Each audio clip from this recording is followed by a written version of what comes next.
Welcome to this completely unnecessary podcast, Super Show, for Tuesday, September 5th, 2023, alongside in the basement, Ian Ferguson. Yeah, that's me, legitimately recording from my parents' basement right Pat now. Country. Yep. On the show today, we'll be talking about lots of things like Frank's Sauce on Sunday. We already talked about why Twitter sucks. Zack Snyder's Rebel Moon real quick. And a review of Starfield, not from me because it's technically not out yet. It is. It came out. It's already been out for. It's on Xbox. It's on. Actually, Xbox is tomorrow. Yes. Game Pass, I think, was yesterday, it's and early buyers got it on the 1st. Like I said, it's not out for everyone yet. So We're talking about that. We'll be talking about the 2600 plus and other things as well. We talked about Ian being in Buffalo during the exclusive CU podcast, Patreon podcast. That's right. So check that out. Talk about physical activity. Patreon.com/CU podcast. And I talked about how I got sucked into a pay-to-win app called Total Battle. And it was no Raid Shadow Legends, that's for sure. But Ian, you didn't talk about you watched Star Trek 1 and 2 as a double feature. Was it the first time you saw Star Trek 1 and 2? No, definitely not. Oh. Actually, it was the first time I had seen the first one. It was not the first time I had seen Wrath of Khan. I've definitely seen Wrath of Khan a few times. But I hadn't seen them in a while. And one of the other things we were doing home, I've been doing at home, and Vonnie came and joined me for, was we went to a wedding up in Syracuse.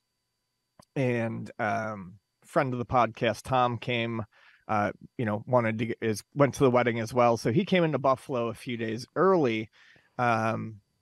There's a lot of changing around flights and figuring out how we were going to get to Syracuse. Anyways, it ended up with him coming to Buffalo a couple days early, and he stayed with my parents and I. And I'm not exactly sure how we got on it. I think it was because my dad was talking about loving Star Trek, and I was working. So Tom picked up, the remote in the living room and was just scrolling through movies. I got off of work, had a beer, smoked a little, sat down, realized that there was nothing really going on.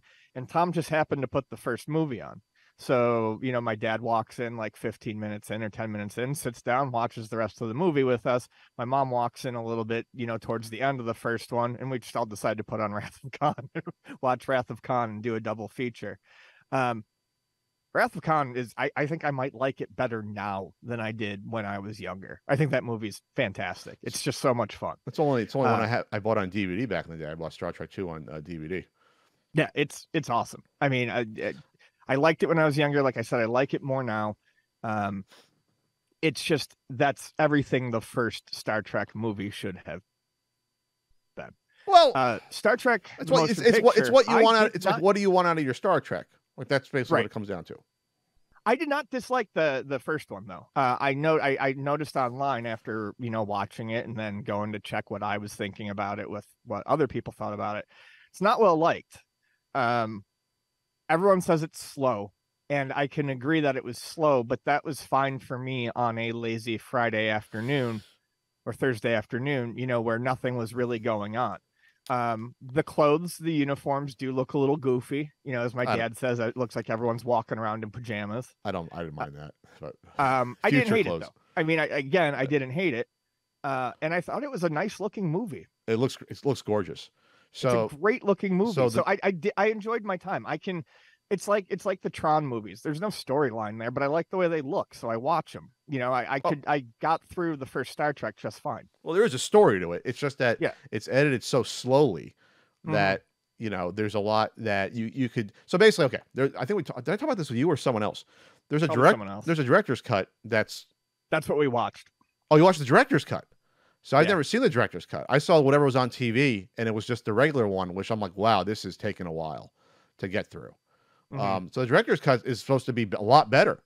Because it's great. Like I said, that's what I watched. It's all I know. I mean, that was my first time watching the first one. It trims down a lot of like the slow shots in the beginning and the end, where it's like, yeah, we get it. This is a great model of the Enterprise. We don't have to look at it for fucking forever. And my dad kept joking about and that. At the end, when it goes ready, he's like, we're going to see a lot of the Enterprise.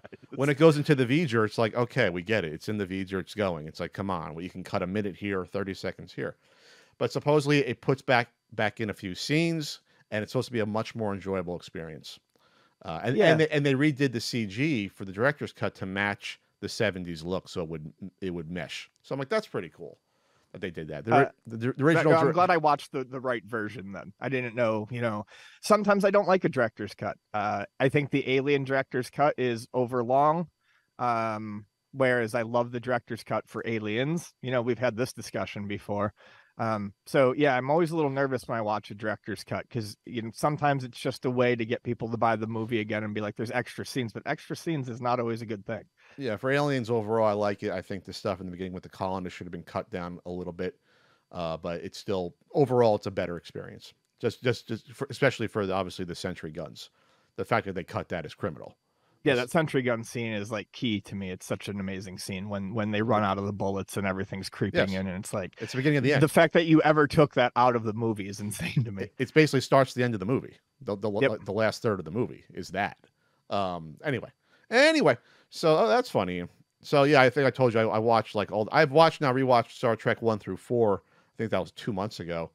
And I really only liked 1 overall. Obviously 2 is the best. I hate 3 with a passion so much. I wrote about it on my Patreon, 2 years ago when I first saw it. And 4 was like watching a TV movie. And I understand why people like it, but I think it's overly goofy and it's just cheap as fuck. See, I think my dad said he liked the 3rd one, but I can't remember exactly now what his opinion was. We talked about it briefly at the end of watching Wrath of Khan.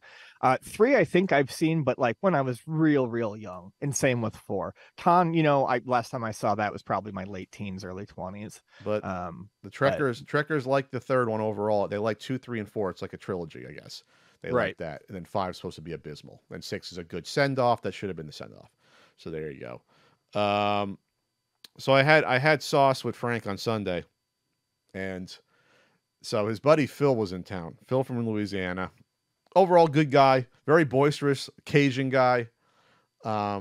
Used to play football for LSU way back in the day. I'm guessing the 70s because they're both these are guys are like in their early 70s. Frank and this guy, right? So we're talking about like 50 fucking years ago. Holy shit, it was like 1970, over 50 years ago. So Frank's decided to make meat sauce instead of doing like the regular barbecue because Phil can't get, Italian cooking like that. He lives in Florida now, Phil. And so he made the meat sauce. He made meatballs. Frank's meatballs are cute because they're too small. They're like really small ones. He makes tiny ones? They're like small ones. And like it's the one thing, like they taste good, but for some reason he's afraid of making bigger meatballs because they always break up in the sauce when he makes it. And I tell you, Frank, you got to make sure that you have the proper ratio of egg and breadcrumbs to it. Yeah, you got to have a binder. You have to have a binder, but he doesn't like putting them in the oven at all. I like to put them in the oven for a little bit, just to make sure that when they don't get dropped in raw, that they don't fall apart. It's a good fail-safe. He doesn't like doing that. Even if you don't have to cook them all the way through in the oven, but put them in the oven, maybe at 400 and get like a little coating on the outside and then drop them in the sauce. Less than 10 minutes, but that's fine. Because yes, you are supposed to pan sear them at least. Either way, Frank's afraid of that because one time he did it and it was a bolognese sauce where it was like you're basically eating meat in this, like, I know meat sauce, but like it was so thick that when you were done eating that plate, you felt like you wanted to die. It was like you ate 8 pounds of meat in the sauce. So he's afraid. But anyway, he does sausage great. He throws in lamb. He throws in rib meat. I've had his sauce before. It's amazing. Insane. He did not do. It was a little tangier this time. We discovered, and I'm not sure why, but it was fine still. And he did not do braciole though, which is fine. I said it's fine, Frank. And he made raviolis. He always likes the Celentano, cheese raviolis. So there was like I brought a bottle of wine, and they must have had him, Phil, Frank, Phil, and his other friend Greg, who was super quiet, very nice guy, ex-Navy guy. All eating, and they must have both consumed at least 3 bottles of wine, mostly between Frank and Phil. And Frank gets buzzed really easily. He's a lightweight. So Phil starts I don't know how it turned, but Phil likes the women. We all like the women. But somehow Phil started turning to like conquests of yesteryear, and stuff that he used to do in like even the 2000s, the 90s, the 80s, the 70s. And it got uncomfortable because Frank, he's, we all like talking about ladies the past, but like Frank and me, we don't like get into gory details of our things.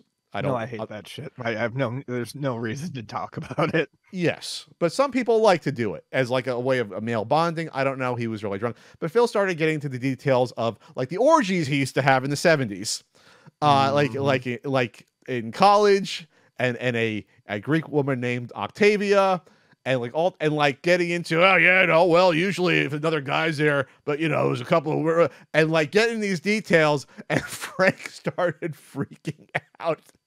And it was hysterical because Frank was like, no, just stop now. It was like out of a movie. And so then Phil knew that it was bothering Frank, so he started doing it more. So he just kept going. And it was a cycle. I'm laughing my ass off. I wish I could have filmed it because it was hysterical. And they got going. And I guess Frank and Phil never got into detail about this stuff ever. They'd known each other for like 30 years at least. And it was just really funny. And so it was so boisterous, so I got a headache because Frank is loud. Phil is somehow louder because he's a bigger guy. He's got a voice like this, Cajun type of voice. And I had a fucking headache, but it was so fun.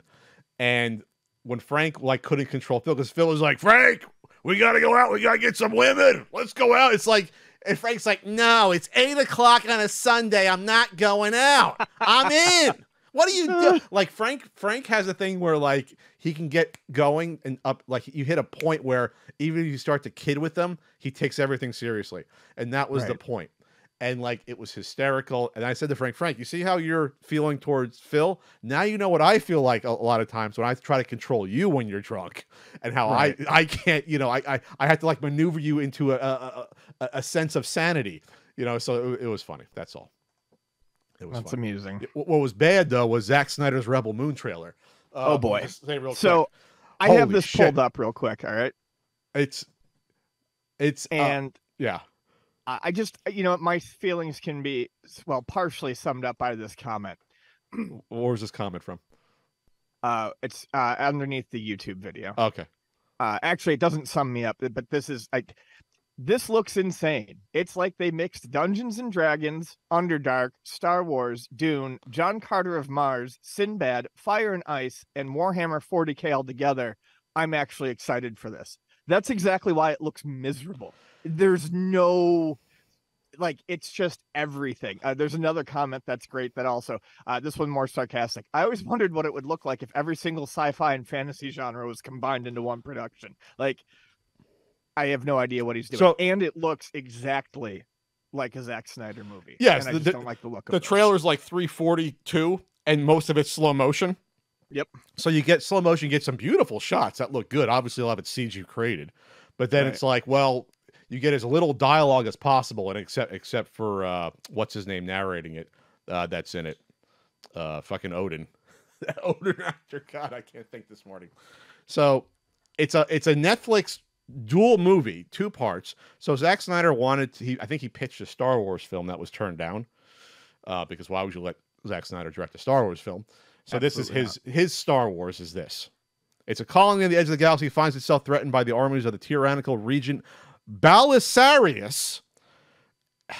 And I think it's actually called Imperium, like the group. So it's like this is the that's where everyone's saying the Warhammer thing. Oh God. Oh. So I'm not saying this won't be a good movie. Until I somehow see this, because I want to see just how. And it's supposed to be only PG-13, by the way. So, but there will be an R-rated version. But I will say this: Netflix threw a ton of money at this. I don't think you're going to have people sign up to Netflix to see this. No. That's where this goes to. It's like this would not have gotten. Zack Snyder's Star Wars would not have turned a profit in the theater. So. You put this on Netflix to try to get a buzz, and it's got a little bit of buzz to it, but I just think it's at some point you gotta be like, what are we doing here? What are we doing? Well, yeah, I mean, and it's another, I think, instance of people listening to extremely loud vocal minorities too much, because overall his movies are panned, and they don't ever really seem to be particularly good for the studios. Yet they keep cranking this shit out because there is an oversized voice associated to Zack Snyder fans. And yeah, I think they're gonna they're going to lose the shirt off their back on this one. I mean, they're not going to go out of business, of course, but it's not going to. I don't think it's going to return the profits that they're expecting. There's like a giant eagle in this trailer. I'm watching it. Like what? What is what genre is this? It's all over the fucking place. It's not like there's no genre. It's just it's Zack Snyder. That's the genre. It's not sci-fi then. It's fantasy. It's more Star Wars than Star Trek, obviously. But correct. It's mixing in. That's what I took from it. It's mixing in like demon shit, but then there's like people in a desert and then on horseback. Like what the fuck? Like okay. It's always interesting. Like this take place in our galaxy, so it's humans that go out to here because that's we'll get into a game review in a bit that takes that stance. But whatever. So I just thought I'd bring it up. We all love to talk about Zack Snyder. It's our bread and butter here. We will talk about wrestling a little bit. There was bad news. A couple of deaths, unfortunately, in the wrestling community. The first one was Terry Funk passed away, age 79. Terry Funk was old school wrestler, always did good work as far as I knew. He was bigger in the 80s. When I saw him, by the time I saw him in WWF, and that was at mid to late 80s. I think he wasn't in WWF ever like a big draw. But obviously before that, wrestling, NWA stuff, Dusty Rhodes, obviously he was huge. And then I saw him many times in ECW. Obviously ECW, WWF. I mean, even at that age, though, he was just and from all accounts, consummate wrestler. He was great. He showed up, he did his job, technically sound, willing to take bumps, willing to put people over. Yes. I always enjoyed seeing Terry Funk, especially live. He brought a bit of electricity with him, like a real grit to a wrestler, like a yes. real like taking this seriously, which is obviously missing somewhat in a lot of today's, where it's like, you can't picture that guy beating someone up, like that's the problem. Sure. With some of the wrestlers, like it's a little bit too play acting versus showing yourselves as like a real fighter. But anyway, so that was, and well, it said that he passed away. I got to tell you, for him generation, that's a good run. Right. A wrestler of his generation who did what he did, making it to 79. I think it's probably safe to say that Terry Funk had a fulfilling life. Yes. I don't, there's always sadness to me when a wrestler passes away, because so many of them, and we're going to get to it, go way too soon, way too young. They break their body for the industry, and it takes them early. It's, how do I say it? It's not nice that Terry died. It's just nice that a wrestler passed away after having what seemed to be a full and long career. Yep. Yeah. So he didn't get trapped, obviously, in drugs and alcohol like a lot of those guys did that were big in like the 70s, 80s, into the early 90s. But the other news was what hit people hard because Bray Wyatt, Wyndham Rotunda, died suddenly, age 36, and just like. It's just a tragedy, because probably the most unique wrestler, you can probably say, of the past 15 or so years, with his characters, even at like some of the stuff that he did with like the skits and the TV stuff and the characters, but at least it was unique and it tried something different. He always tried something different, and I think he was extraordinarily great, in promos, and on TV. Embodied the character. Like, whether you loved or hated some of the character, work he did, it was always good. It was always high caliber. He always put his all into it. I thought he was an extremely solid wrestler, and I know he did get the championship, but I still feel like he was kind of underused. He was in the WWE. He was, kind of the definition of a guy that just they never figured out what they wanted to do with, like a Ziggler sort of guy. Sure, I mean they gave him the freedom to do stuff in the last years, and with the demon stuff. But yeah, he had obviously a lot more to go. Only 36. Like he's just getting into your stride. Wrestlers nowadays are peaking a lot older. They're peaking mid to late 30s or even the 40s. They're starting to peak. Wrestlers are wrestling a lot longer nowadays. They're wrestling into their 50s. They're taking care of their bodies. They can do that. I was going to say, the sport has, despite all the shit I would say about it, it has gotten healthier from that perspective. Yes, it absolutely has. Wrestlers are having longer careers. AJ Styles, you can probably say, still somewhat in his prime, and he's like mid 40s. Like 46, and so So anyway, it's rough. He got, so basically the family came out and said what happened. So he had gotten COVID earlier in the year. which exacerbated a heart issue he had, a congenital heart issue, and then was recovering and set to come back, and then something happened and he had a heart attack. And that was basically it. And then he's gone. And I feel bad for him and his family. He was married first time that he married. I didn't know that he married JoJo, the backstage, the tiny backstage announcer used to be on TV. Everyone loved JoJo. I had no idea. They got married, and had a family, and it's just like, God, it's just just a tragedy. Yeah, that's very, very sad. In other news, AEW is a mess now. They had the most successful, literally the biggest night in pro wrestling ever at Wembley Stadium. The confirmed biggest paid audience, not the fake WrestleMania 3 90,000 number, or the WrestleMania. They try to say there was 100,000 people at WrestleMania, one of the WrestleManias, the past 5 or so years, whatever. 81,000 people at Wembley Stadium for AEW, all in, and seemed like a pretty good card, pretty good. And then now we all remember it as the what CM Punk getting fired, like that's what transpired, getting fired from that event. And it's just, oh my God, this fucking guy. And people are gonna, the fact that they brought him back. I mean, you he's can a see draw this coming from a mile away. He is a draw. He's a big draw. You can't deny that. Why? People like him. But why. He sells merchandise. People watch him. I watched his return. It was exciting. I feel like he's incredibly unlikable. That's what's coming out more. more I have no and idea more. why people like him. So basically what happened was this, real quick. We don't talk about wrestling for a lot, but real quick. So there's a younger wrestler, Jack Perry, who's actually Luke Perry's son, named Jungle Boy, who's now a heel and does pretty good wrestler for his age. He's younger. I don't think he's even 30 yet. It's probably 26 or 27, something like that. So he wanted to do a spot on a TV Collision, which is basically a show they created for CM Punk to be centered around, because he can't get along with some of the other wrestlers in the All Elite. So he wasn't on the Wednesday Dynamite show anymore. He was only on Saturday, believe it or not. So they made this show to separate out some of the people, which is insane to think about, which is a bad management decision. But that's awful. Like, we're going to keep you around and we're going to coddle you instead of just getting rid of you. It's ridiculous. Or at least taking care of the situation and making sure people do good business and be professionals together, because you're wrestlers. Like, come on. So Jack Perry wanted to do a spot with Real Glass, and he was supposedly told no by management, told no by Tony Schiavone. And then basically they said to CM Punk, well, you're the old veteran here. You go tell him no. Maybe he'll take it better from you. So he told him no. And supposedly that news somehow got out that happened. So then fast forward to this event. He's in the 0 hour event, Jack Perry, against a guy named Hook for the FTW championship, the old ECW fuck the world Taz thing. And they bring out a limo, which has a real glass windshield. And so Jack Perry taps it and says, "It's real glass, cry me a river," as a shot either against CM Punk and or management telling him that.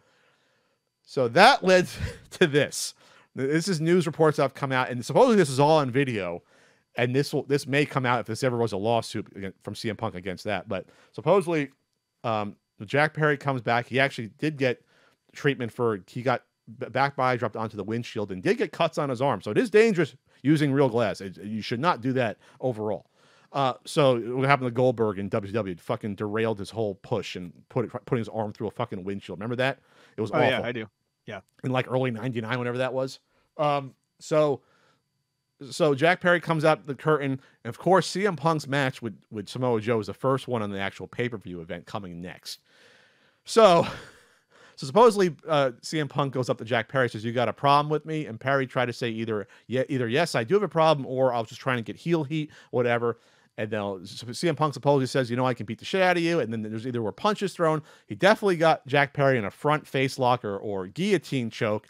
Samoa Joe had to help break it up and basically tell Punk, we're doing this match because CM Punk didn't want to wrestle anymore and so want to say I quit. And supposedly he lunged at Tony Khan, like the guy who runs the company, and like either threatened him or intimidated him. And there were workers there and monitors got flipped over. It was a fucking mess. Supposedly, this is the start of the biggest pay-per-view event ever in terms of attendance. Like this is a mess. So they investigated the whole week and decided to fire him with cause. Tony Khan came out with a statement saying, "I feared for my safety and the safety of others in the back." And it's just like, holy shit. That's a TLDR. on this I mean, situation. I don't like Punk, but also, you get what you asked for. I mean, you kept dancing around with this guy, thinking it was just going to get better. You couldn't say no to the money, couldn't say no to the draw, and he just keeps fucking burning you.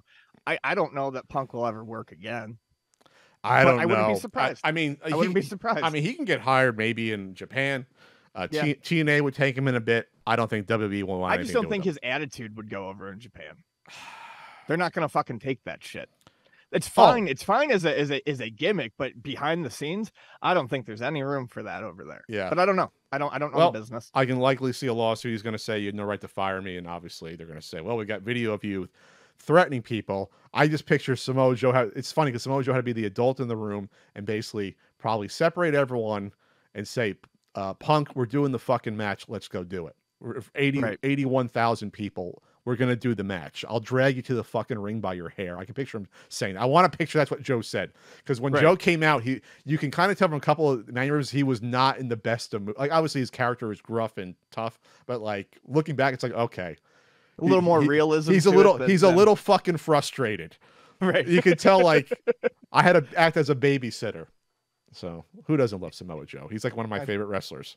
Yeah, we talked about that the other day. I like him as a wrestler, but and I've seen him live a few times back in his ROH days, and good wrestler, fun to watch. Maybe not in my top 5, but also seems like a pretty good dude. Hey, he came into our NES Marathon chat way back. Remember that? We didn't think it was real, and he was. Holy shit, that's right. Remember? It was like 2016 or 15. It was like way back.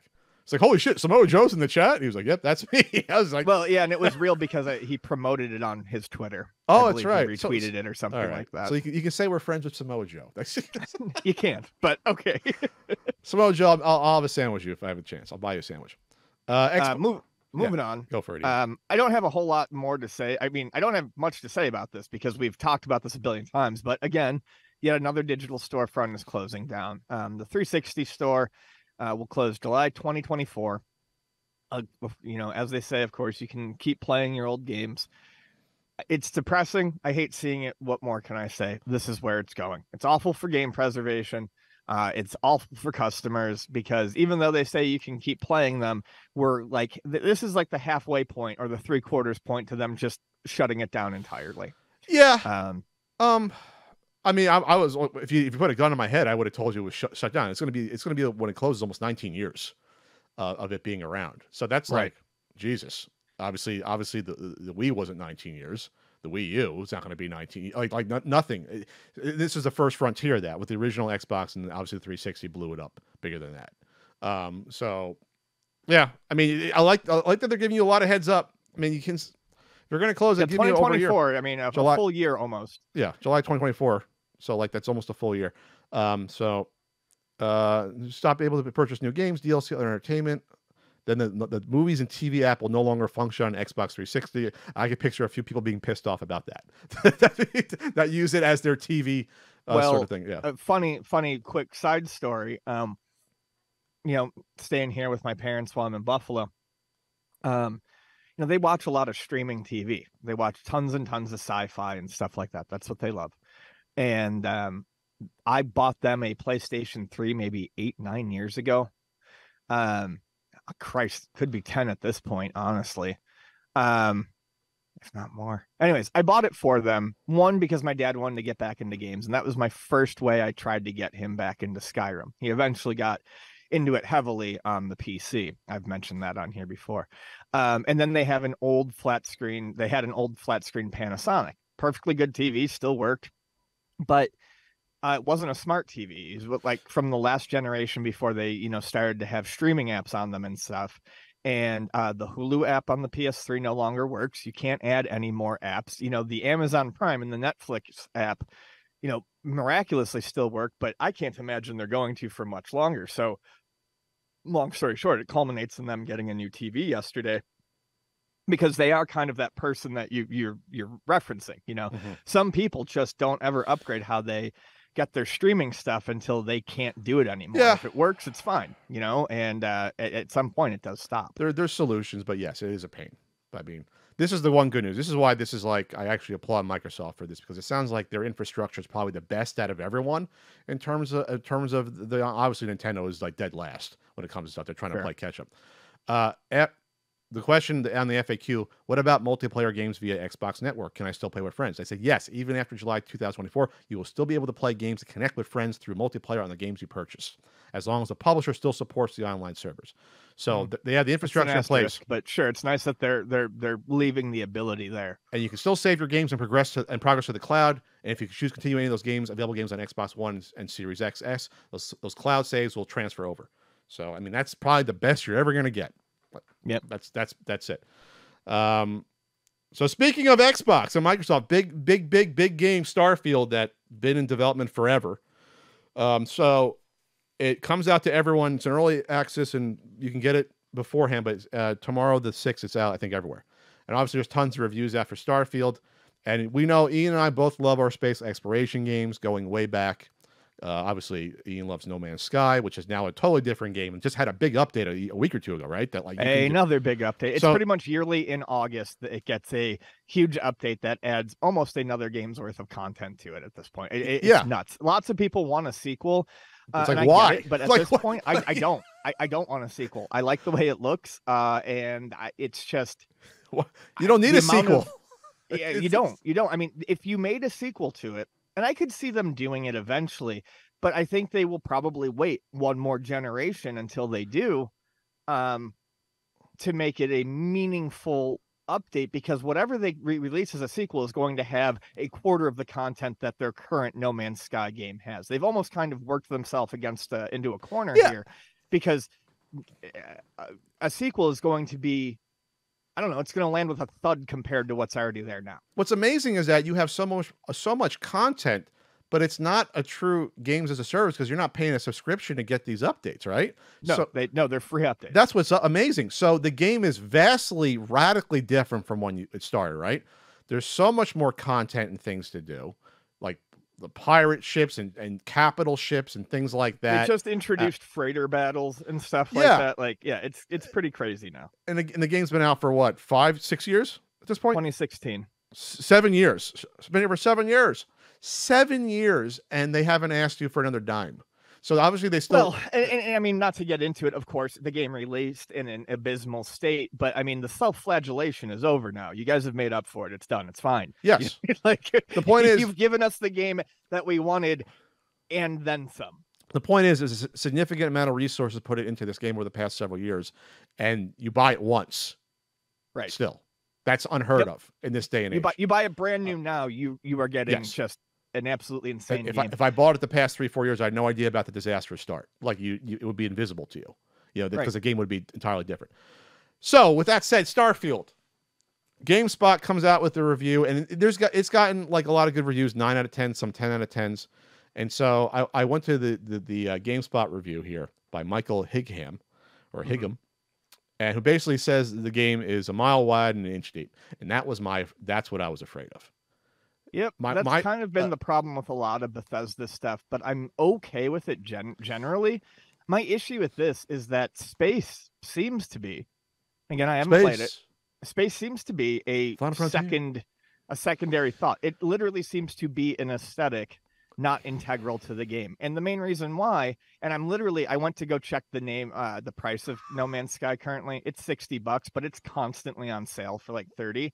And I'm watching what is my favorite part of No Man's Sky in this trailer, which is you can get in your ship, take off, fly into space, and then fly to the next planet.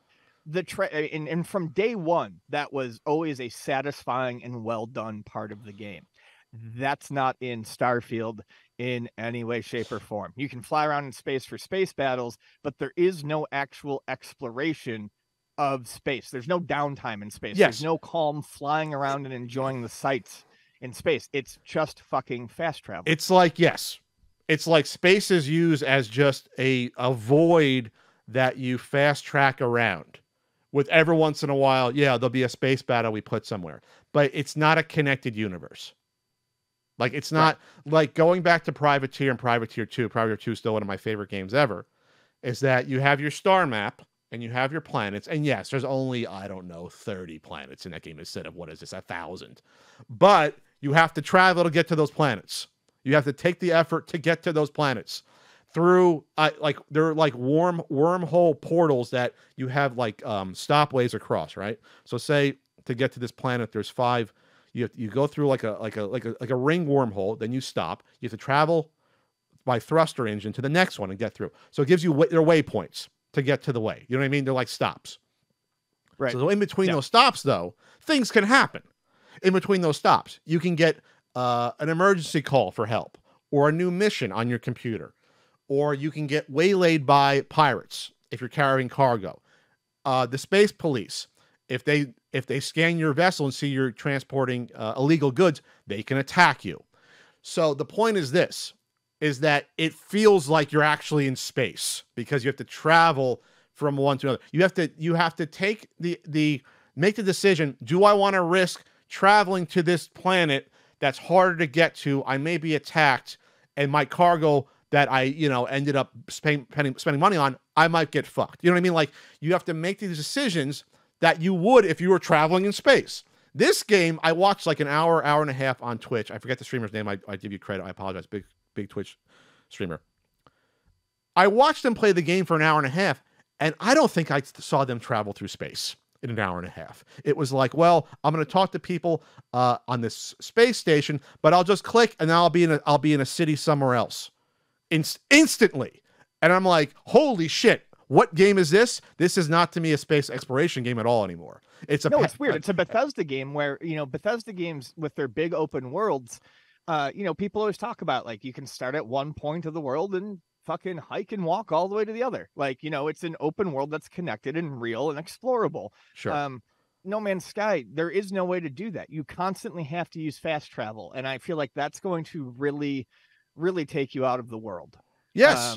And while you're talking about it, I looked at this other No Man's Sky 7th anniversary trailer, and it's a minute and 56 seconds long, and a solid minute and a half of that is literally them just listing every single notable update they've made to the game. And here we are talking about Starfield, and I'm going to start a new No Man's Sky game. There's so much shit that I didn't even realize I missed.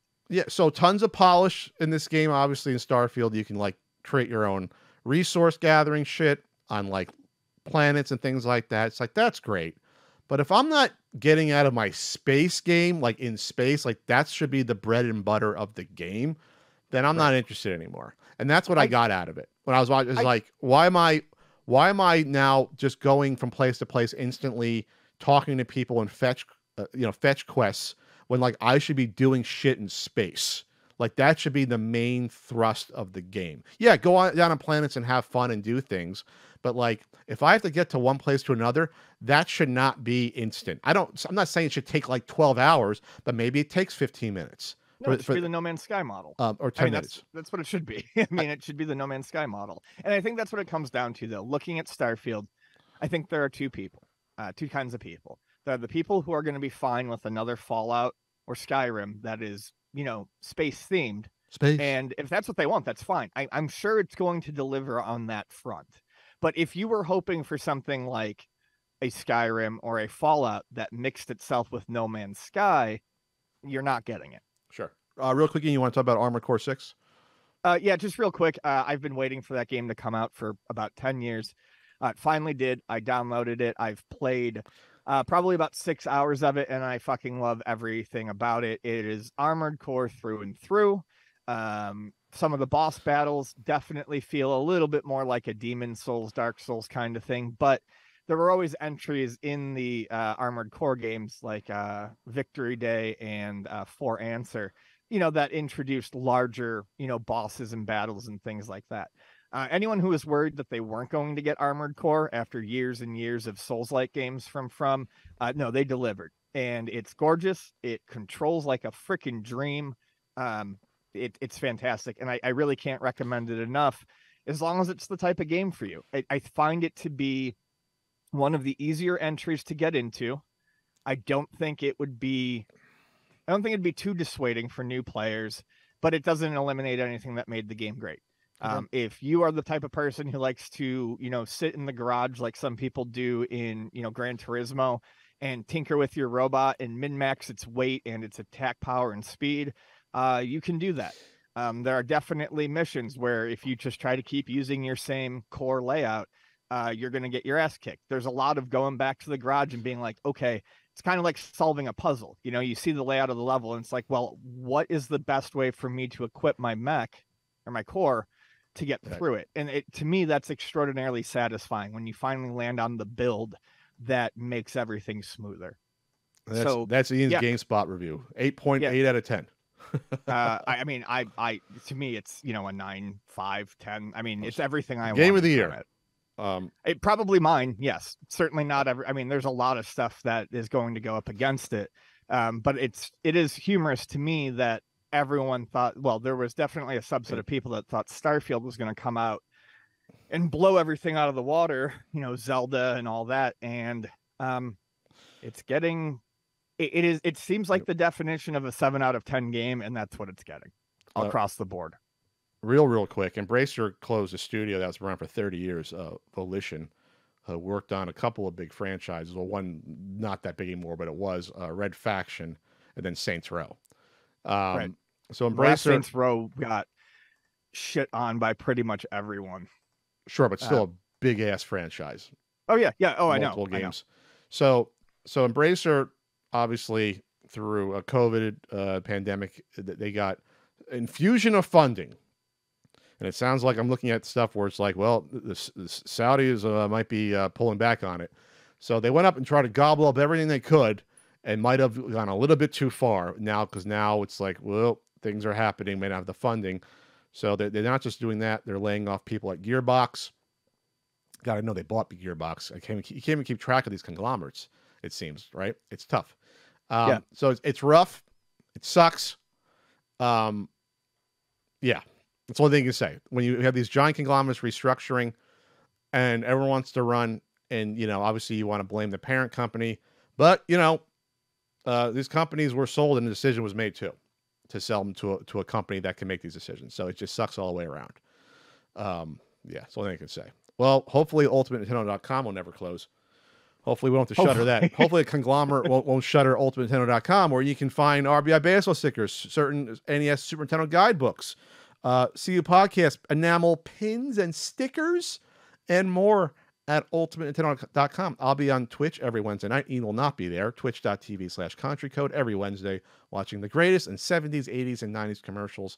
And I'll be making another appearance at Retropalooza in Arlington, Texas, the Dallas-Fort Worth area, September 16th and 17th. Come out and say hello to me in Texas. Maybe I'll try Whataburger again for the first time. And I am working... For the first time? Yeah, I'll try it again for the first time. The first time I had it, you know, I was like, I'll try it again. I got to try Whataburger again. I do not like the burgers, but I find their spicy ketchup to be absolutely phenomenal. You're going to say space ketchup? Space ketchup. Space ketchup at Starfield. But I always go to Twisted Root, which is like a really nice burger joint. I think I always talk about the pickle bar. And they have really, you talk really about it all good the time. burgers. The pickle bar definitely sounds good to me. I am a pickle fan. Really good burgers, really good milkshakes, like real milkshakes there. So I'll be there. And I'm working on Path the NES Punk video, and obviously a certain N64 guidebook is crawling along more closer than it was a month ago. Tech writers suing Apple for the Tetris movie. It's not a big thing. A Polygon article about it here from Ollie Welsh. They said we ripped off his Cold War thriller style book. Who knows what happened? All I know is... Oh, really? Ripped off a Cold War style book? That about their Tetris book. Yeah. Huh. So he did a book called the Tetris Effect in 2016, and they're suing Apple, and he claims that he talked to some of the people that ended up making the movie. So, like, it could be something. I don't know. Claimed that the CEO of the Tetris company, Maya Rogers, and the screenwriter Noah Pink adapted his book without his consent. There you go. Nice civil suit. Civil suit. All I know is it looked ridiculous, and when I talked about it with Norm, it was funny on the Not So Common podcast, how ridiculous it was. This could affect the industry, or will affect the industry. SAG-AFTRA has voted to expand their strike to the game industry. This came from Eurogamer. SAG-AFTRA plans to send a strike authorization vote for the video game industry after they failed to meet the needs of video game actors. Companies facing a possible strike include Activision, EA, Epic Games, Insomniac Games, Take-Two, and WB. So that means if you're a SAG-AFTRA actor working on these games, not for long. So those big names won't be voicing this stuff. So Strike while the iron is hot. We might as well iron out all this shit all at once. But that's basically what it's come down to. And I hear that even there's murmurs of strikes might be happening with artists, like CG artists in movies. Like there's like a lot of stuff is happening all at once. So. It's good. I mean, I was talking about this with my dad the other day, just sitting around, and yeah, that's exactly it. This is a is the word inflection existential point. I don't know, it's a flashpoint. I mean, this is an incredibly important strike with a lot at stake. Yes. As we enter kind of a turning point with technology. Yeah, with this AI bullshit. I talked about it on our exclusive podcast about AI responses from people trying to get engagement, and the studios obviously think that writers are replaceable, that you can get AI to write a rough draft and have real writers clean it up. Yeah, good fucking luck. And I like that the actors are saying, we would never act in something that's written by AI. Go fuck yourself. Right. Go fuck yourself. AI is a mediocrity of a blender of mediocrity. AI, that's what it is. Yeah. You're gonna get something that it's gonna be that fucking that paste you eat. Going back to aliens, the protein paste you eat in the kitchen. It seems like it's food and it gives you sustenance, but I don't want to actually eat this shit. Like, I'm just doing it because I can. Do they eat protein paste? An Alien? I actually don't recall. I think they might have had some sort of real food. There in the first Alien, there is definitely what looks like a Tupperware container that is used to contain cereal. Oh, okay. But I don't know if it has cereal in it. But every time I see it, I go, that used to sit on top of my friend's refrigerator, and it's always full of Fruit Loops. Yeah, so a little circular thing, a little color like orange or a green thing. And it's like in the future, we still have the Tupperwares from the 70s and 80s. It's amazing how that works out. Well, the Alien mug, I think, was a Tupperware mug too. And I always try to find a set of them. Or Aunt Beru's milk thing, or blue milk pitcher. It's like, oh, my mom probably had that pitcher. Like, I just think it's funny. I love movies like that. So real quick. Charles Martinet was announced Nintendo, and you know why now. About a week or two ago, Charles Martinet will no longer be voicing Mario going forward. Will still be an ambassador for Nintendo. The guy's obviously a bit older. He's been doing it for 30 years now, starting with Mario Teaches Typing. I think that was the first time you heard him on the I didn't know it was on the CD version or the disc version. His voice, probably this is a CD one. So he started before Mario 64. I believe someone's going to crucify me if I got that wrong. So we're talking like 30 years of voicing this character. Right. And obviously he had a cute little cameo as Jumpman in the Super Mario Brothers movie. So the reason they did that is because Super Mario Brothers Wonder. They had to make sure that people knew that, the voice you hear in that is not Charles Martinet. And so that came out as a 15-minute direct, and there's a trailer. Super Mario Brothers Wonder looks interesting, and obviously it's getting harder and harder. It's getting harder and harder to reinvent the wheel for a side-scrolling Mario experience, but a power-up based side-scrolling experience. Yeah, yes, it is. But this is interesting because now you have power-ups that affect like the backgrounds and like your environment. And I guess that's the natural progression. Where, like I said to Ian on the phone, this is perfect for Ian because this is an acid trip. This game. It certainly is. So you're in the Flower Kingdom, not the Mushroom Kingdom. So a little bit of a change there. And obviously you still have like Goombas and enemies to partake of. And you have, I think it's up to like 8 playable characters. Maybe more than that. I think it's all around 8. There's 8 playable characters: Mario, Luigi, Princess Peach, Daisy, Toad, Toadette, Nabbit, and Yoshi. I don't know how many players can play at one time. Sure. And then you have obviously a bunch of new power-ups. You have one that turns you like into the floating balloon, like it was in Super Mario World. I saw that one. But really, the power-ups changing the environments, that's what's interesting. Like the pipes changing shapes, things like that. The water bursting out of things.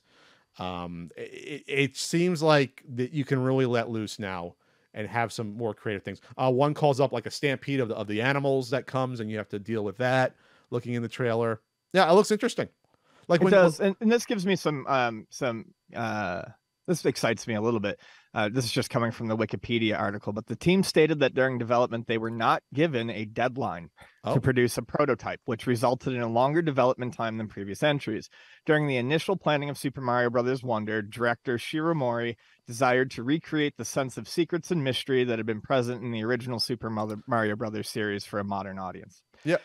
Could just be some corporate speak, but the fact that they weren't given a deadline to produce a prototype is always an exciting thing for me. Let your developers develop, take the time, and make something truly unique. Oh, no. I love all the new Super Mario Brothers games, but this to me is more exciting because this truly feels like a sequel to 2D Mario games. Yes. When I saw New Super Mario Brothers, I was like, okay, it looks like it plays about the same.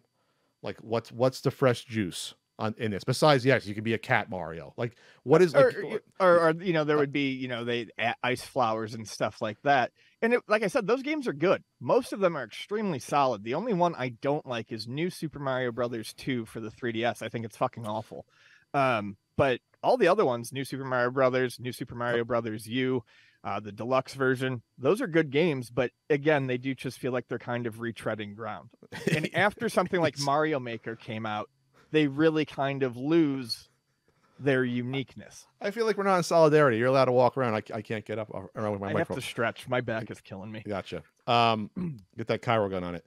Yeah, this seems like this is actually a progression. Like IGN tweeted out, this seems like Super Mario Brothers 4 before everyone in the world pointed out, well, Super Mario World was Super Mario Brothers 4. So this is kind of like Super Mario Brothers 5. Like this is like this is a 2D game that's doing something different than the one before largely.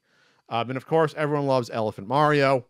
That's like the big takeaway. And then poor Yoshi, the meme of Yoshi being sat on by Elephant Mario.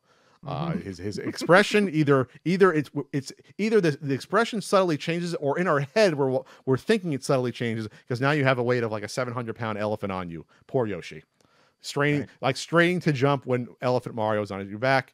I think Yoshi should all the Yoshis should strike for better benefits. To be honest, I think so too. I think definitely health insurance. I think they've been going out. I think they've been overworked with them.